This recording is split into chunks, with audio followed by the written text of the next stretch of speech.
Hey YouTube, thought I'd do a quick video. So I've been testing these various batteries.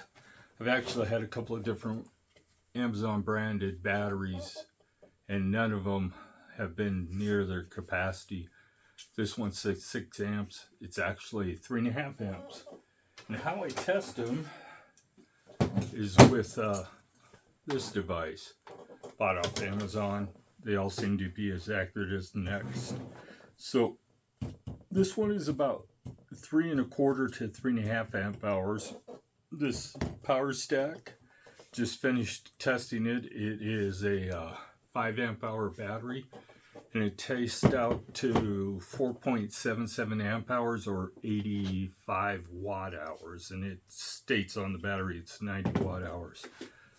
These test out to exactly 5 amp hours. There is a little difference here. This battery is a pouch battery. This is a cell battery. This one here, cutoff voltage is around 15 volts. It won't discharge below that. Even when it says it's fully discharged, it still shows 1 bar on the battery, and that's to keep it from discharging beyond the safe level. Now, the difference is this has 10 batteries in it. This has 5 pouches. So the voltage is a little different. Now, people compare these all the time to each other and say this one will last longer than this one. Well, that may be true, but the difference is this drains to 12 volts, 3 volts beyond this one, so you get an extra little bit of runtime that you wouldn't get with this one because it had already cut off. This 2 amp battery actually has more watt hours than this little power stack that I got a couple years ago. It never tests out more than 1.5 amps, and this one tests out about 2 amps, so there's quite a bit of difference. None of these batteries actually meet their watt hours that is signed. I'm guessing that they in order to get to those watt hours, they drain them beyond their actual capacity to get there. Yeah, you could with this device drain this down to 3 volts basically. I have this set for 12 volts so it doesn't go below that. I had it set for 12 volts when this was tested, but it shut off at 15 volts.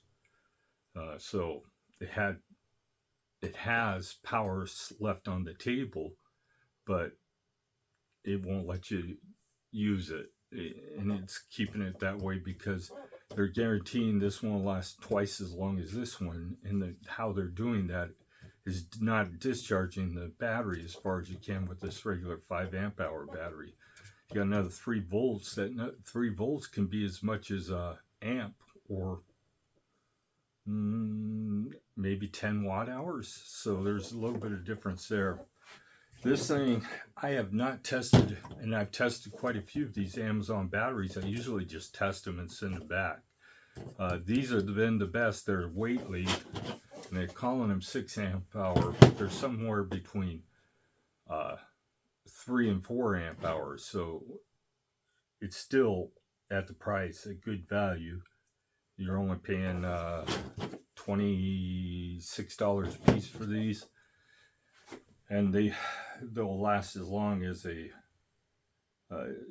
4 amp hour battery probably will from dewalt. So in a way it's okay, but they should just change it to what it actually is.